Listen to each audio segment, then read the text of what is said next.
नमस्कार दोस्तों, मैं हूं सुबोध सिंह। स्वागत है आपका बिजनेस टेक 360 चैनल पर। आप देख रहे हैं माइक्रोसॉफ्ट एक्सेल बेसिक कोर्स। बहुत लोगों को एक्सेल में मुश्किल लगता है, लेकिन इस पूरी ट्रेनिंग सीरीज में मैं आपको हर चीज आसान तरीके से स्टेप बाय स्टेप समझाने वाला हूं। इस वीडियो में हम लोग सीखेंगे कि वर्कबुक और वर्कशीट क्या होती है, एक्सेल को कैसे ओपन किया जाता है, शीट को इंसर्ट, मूव और कॉपी कैसे करें, रो और कॉलम की पूरी जानकारी इसमें बताई जाएगी। इसमें और यह भी सीखेंगे टेम्पलेट का उपयोग कैसे किया जाता है, टेक्स्ट और सीएसवी फाइल को इंपोर्ट कैसे करना है, और इसमें फाइंड और हाइपरलिंक और गो टू जैसे इंपॉर्टेंट टूल का हम लोग फीचर सीखने वाले हैं। तो चलिए अब दोस्तों मैं चलता हूँ कंप्यूटर स्क्रीन पे। एक्सेल को ओपन करने के लिए हम यहाँ पर सर्च बार में टाइप करेंगे एक्सेल, या यहाँ पे देखिए लोगो दिख रहा है। जैसे आप सर्च करेंगे तो यहाँ पे दिख जाएगा। जैसे ही इसे आप ओपन करेंगे, अब हम वर्कबुक और वर्कशीट को समझते हैं। ये जो पूरी फाइल है उसे हम लोग वर्कबुक कहते हैं, और ये यहाँ पे जो सीट है इसे हम लोग वर्कशीट कहते हैं। जैसे ये आप कितना भी सीट यहाँ पे क्रिएट कर सकते हैं, जो भी सीट में आप काम करना चाहें उसे कर सकते हैं। अब इसमें हम लोग समझते हैं रो और कॉलम क्या है। जैसे ए बी सी डी के फॉर्म में जो है ये आपका कॉलम है, और ये 1 2 3 4 के फॉर्म में जो है ये सब रो है। क्या आपको पता है कि इस सीट में कितने रो और कॉलम होते हैं? तो इसको जानने के लिए A1 में यहाँ पे आ जाएंगे, और यहाँ पे जैसे आप क्लिक करेंगे तो देखिए आप इस बॉक्स में पूरा डिटेल दिख रहा है कितना रो और कॉलम है। इतना ही रो और कॉलम हर सीट में होता है। चलिए दोस्तों, ये हमने सीख लिया है। अब इसके बाद हम लोग सीखेंगे सीट मूव और कॉपी कैसे किया जाता है। तो यहाँ पर हम देखेंगे कि यहाँ पे सीट 4 1 2 और ये वॉच लिस्ट और 3 नाम का सीट बना हुआ है, और आप इसे मूव करना चाहते हैं तो यहाँ पे जैसे ही आप राइट क्लिक करेंगे और इसे क्लिक करेंगे तो देखिए ये सीट हमारा 4 सीट 4 यहाँ लास्ट में आ गया है। इसमें और ऑप्शन है, इसे रीनेम कर सकते हैं, यहाँ से डिलीट कर सकते हैं, इंसर्ट कर सकते हैं, और इसमें आप यहाँ से आप सीट का कलर चेंज कर सकते हैं। और इसे देखिए अभी हल्का लग रहा है, लेकिन जैसे इस सीट पे मूव करेंगे ये रेड शो हो रहा है। तो आप इसे अपने डाटा के अनुसार और इसे कलर कर सकते हैं, थोड़ा अट्रैक्टिव लगेगा।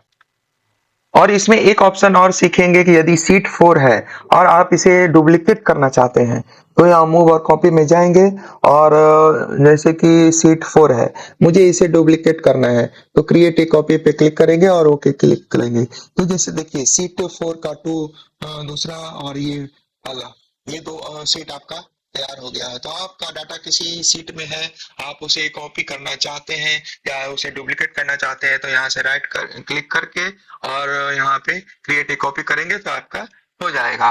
तो अब आगे समझते हैं टेम्पलेट का यूज करना। तो माइक्रोसॉफ्ट एक्सेल ने आपको फ्री बहुत सारे टेम्पलेट दिए हैं जिसका आप अपने डेली लाइफ में यूज कर सकते हैं। तो उसका यूज कैसे करेंगे? तो सबसे पहले हम लोग न्यू पे जाएंगे। न्यू पे जैसे ही जाएंगे तो ये हमने पहले से सेव करके रखा है। तो आप यदि सर्च करना चाहते हैं तो यहाँ पे आप सर्च कर लेंगे, आप किस टाइप का चाहिए, आपको बिजनेस रिलेटेड चाहिए तो इस पे क्लिक करेंगे, या आप जो भी आपका लिस्ट बनाना है, बजट बनाना है, चार्ट बनाना है, कैलेंडर टाइप का चाहिए, आपको जो चाहिए आप यहाँ से सिलेक्ट कर सकते हैं। और इसे जैसे ही क्रिएट करते हैं तो देखिए आपका बना बनाया एक शीट आ गया। अब आप इसमें अपना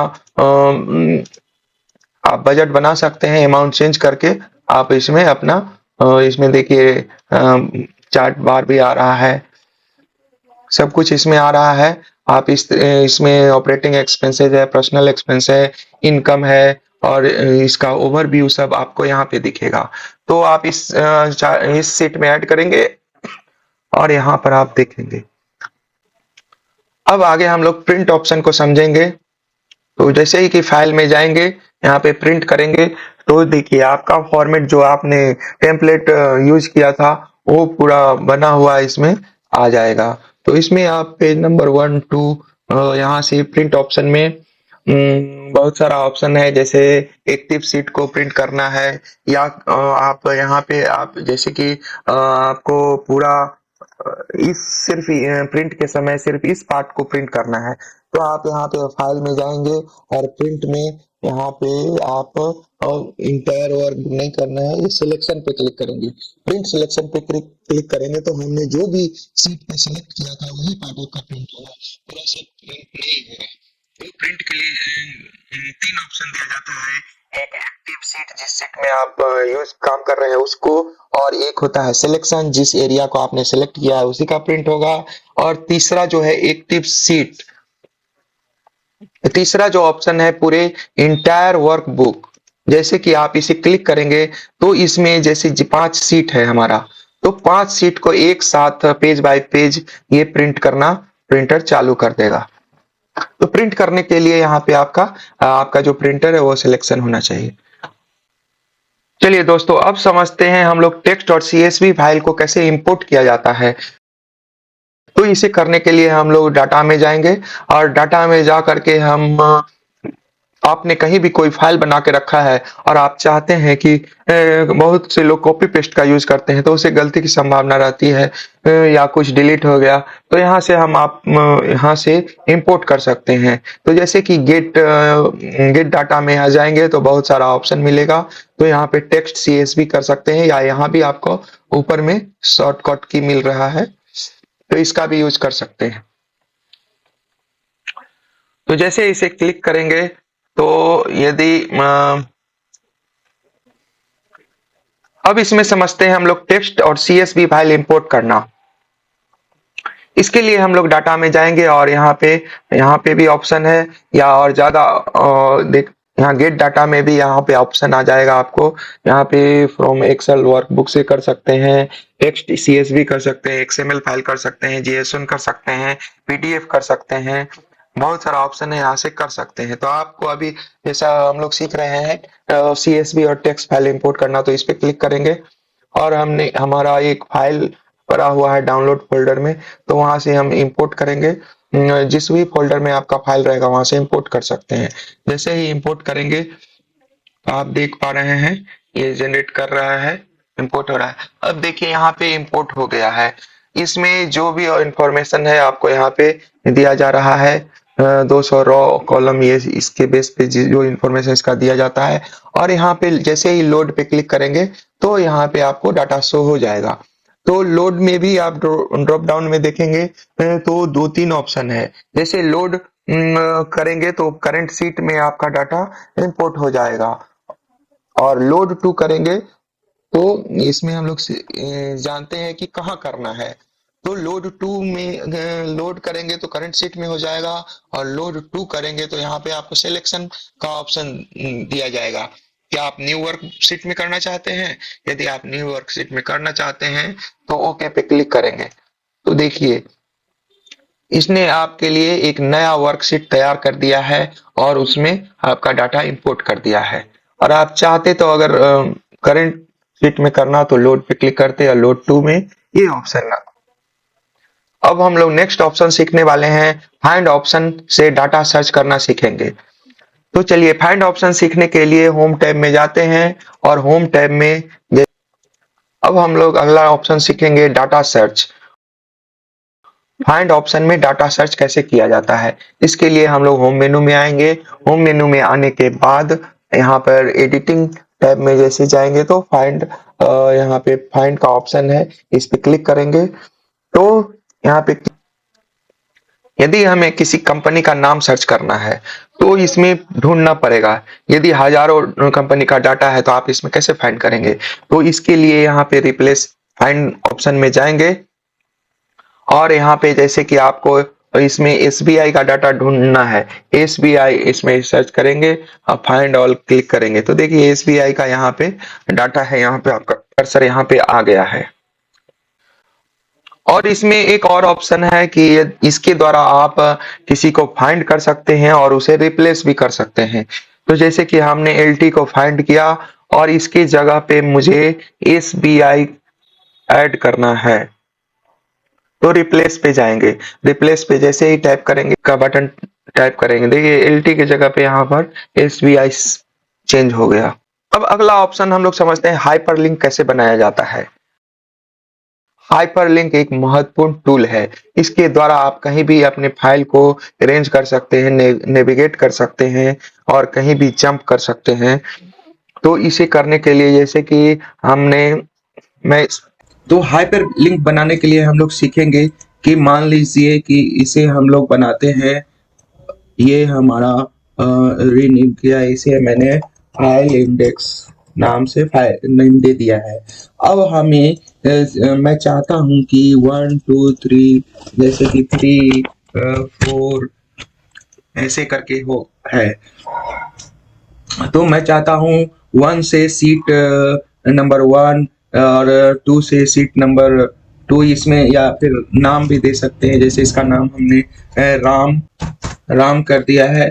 इसका इसका नाम मैं कर देता हूँ श्याम कर देता हूँ, जैसे कि मैंने किया। अब मैं इसका हाइपरलिंक यहाँ से बनाऊंगा, तो मुझे इसमें मान लीजिए यहाँ पे राम लिखा है, राम लिख दिया, SHIAM श्याम लिख दिया। अब इस यहाँ से मैं चाहता हूँ यहाँ क्लिक करूँ और ये सीट ओपन हो जाए, तो इसके लिए मैं यहाँ पे क्लिक करूंगा और यहाँ पे लिंक पे क्लिक करेंगे। और लिंक में भी बहुत सारा ऑप्शन है कि इसमें क्या आप करना चाहते हैं।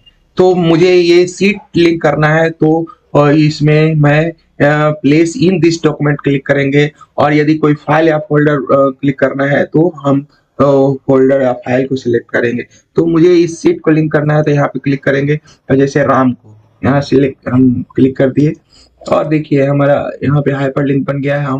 हम यहाँ पे जैसे ही क्लिक करेंगे तो हम इस सीट में आ गए हैं। हमने इसमें सीखा कि सीट पे कैसे जंप किया जाता है, और हम अब देखते हैं कि किसी फाइल को कैसे ओपन करेंगे। तो इस अब फिर से यहाँ क्लिक करेंगे। यहाँ पे आप दो तरीके से भी जा सकते हैं, एक तो राइट क्लिक करके यहाँ पे लिंक पे जा सकते हैं, और यहाँ एक होम बटन है, यहाँ पे आप देखेंगे कि इंसर्ट में जाएंगे, इंसर्ट में यहाँ पे लिंक है, तो यहाँ से भी आप कर सकते हैं। तो मान लीजिए इससे मुझे कोई फाइल लिंक करना है, तो जैसे ही मैंने लिंक किया और इसमें हम ओपन करेंगे,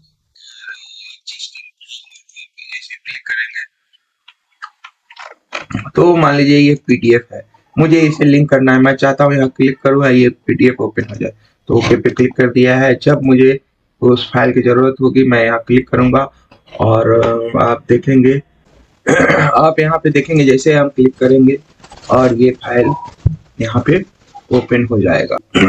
ये फाइल ओपन हो गया।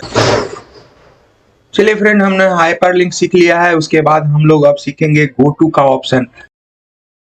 ये अलग अलग एम्प्लॉय का डाटा है या कुछ भी डाटा है, तो हम इसे कॉपी करते हैं Ctrl+C, और यहाँ पे कंट्रोल हमने सेलेक्ट किया है, और इस टेबल को हम एक नाम देंगे। यहाँ पे जैसे कि यहाँ पे क्लिक किए हुए तो यहाँ पे E23 दिख रहा है, तो E23 के जगह पे हम लोग इसका नाम बायर नाम रख देंगे, तो ये पूरे टेबल का नाम बायर हो गया है।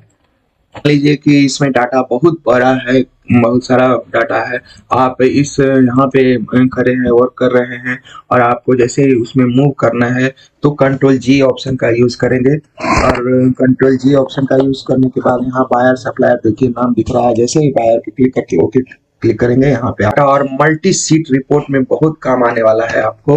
तो हाइपरलिंक और ये गो टू ऑप्शन के द्वारा आप कहीं भी जंप कर सकते हैं, कोई फाइल ओपन कर सकते हैं, कहीं से भी कोई भी डाटा में आप जा सकते हैं। अब लास्ट में हम लोग एक बार रिवीजन करते हैं कि इस वीडियो में हमने क्या क्या सीखा। इसमें वर्कबुक और वर्कशीट को मैनेज करना सीखा, रॉ और कॉलम के बारे में हम लोग सीखे, सीट मूव करना, कॉपी करना सीखे, टेम्पलेट यूज करना सीखे, टेक्स्ट और CSV इंपोर्ट करना हमने सीखा, इसमें फाइंड टूल का हमने सीखा, हाइपरलिंक लगाना सीखा, और गो टू ऑप्शन का भी हमने सीखा है। ओके फ्रेंड्स, तो अगले वीडियो में हम लोग एक्सेल के और एडवांस फीचर को सीखेंगे। अगर यह वीडियो आपको पसंद आया तो लाइक, शेयर एंड सब्सक्राइब जरूर करें। धन्यवाद।